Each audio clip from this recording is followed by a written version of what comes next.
नमस्कार मैत्रिणींनो, आज मी तुम्हाला दाखवणार आहे सांबार वडी।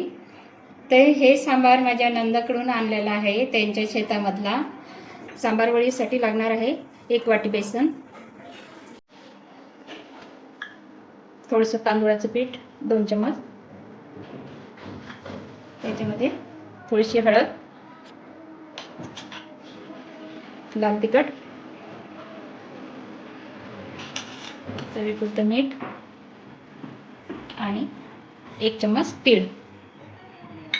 हे आता मी असं मिक्स करून घेणार आहे।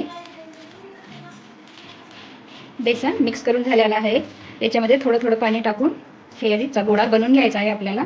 याच्यामध्ये खुसखुशीत येण्यासाठी तांदळाचं पीठ टाकलेलं आहे, असं थोडं थोडं पाणी टाकून मळून घेत आहे। हे तुम्हाला माहीत आहे का, सांबार हे म्हणजे किती शरीरासाठी चांगलं आहे, म्हणून प्रतिकारशक्ती वाढवते आणि किडनी स्टोनसाठी पण खूप फायदेशीर आहे। असे बरेच याच्यामध्ये गुणधर्म आहेत सांबारामध्ये, सर्वांनाच माहीत आहे। पण हे खाल्लं पाहिजे, बरेच लोक खात नाहीत सांबार, भाजीत पण टाकत नाहीत। असा गोळा बनवून घेतला आहे। हे आता आपण गॅसवर ठेवू। गॅसवर गंजामध्ये पाणी टाकून हे उकळी आली, या जाळीला तेल लावून घेतलेलं आहे। याच्यामध्ये आता आपल्याला हे गोळा वडीचा ठेवायचा आहे असा, आणि 20 मिनिटं होईपर्यंत वाफवून घ्यायचा आहे, असं झाकून ठेवायचा। गॅस बंद केलेला आहे। आता आपण बघू, 20 मिनिटं झालेली आहे। हे झाली कशी ते बघू। झालेली आहे।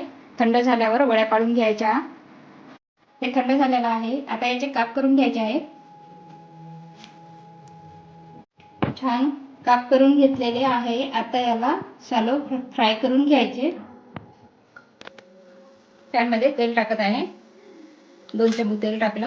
आता गरम झालं की याच्यामध्ये वड्या टाकू।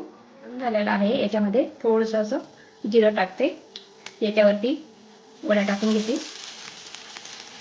खमंग भाजून घ्यायचे आहे आपल्याला।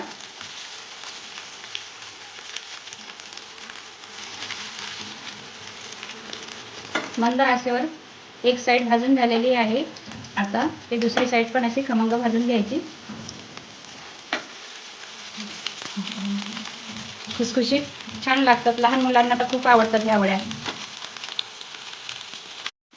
आता मी काढून घेत आहे। छान दोन्ही इकडून भाजून झालेले आहे। आता उरलेले आपण पूर्ण भाजून घेऊ। लाल होईपर्यंत भाजल्या खमंग, अशाच दुसऱ्या पण राहिलेल्या भाजून घेत आहे। सांबार वडी तयार झालेली आहे, खुसखुशीत अशी छान झालेली आहे। तुम्ही पण करून बघा आणि नक्की कमेंटमध्ये सांगा।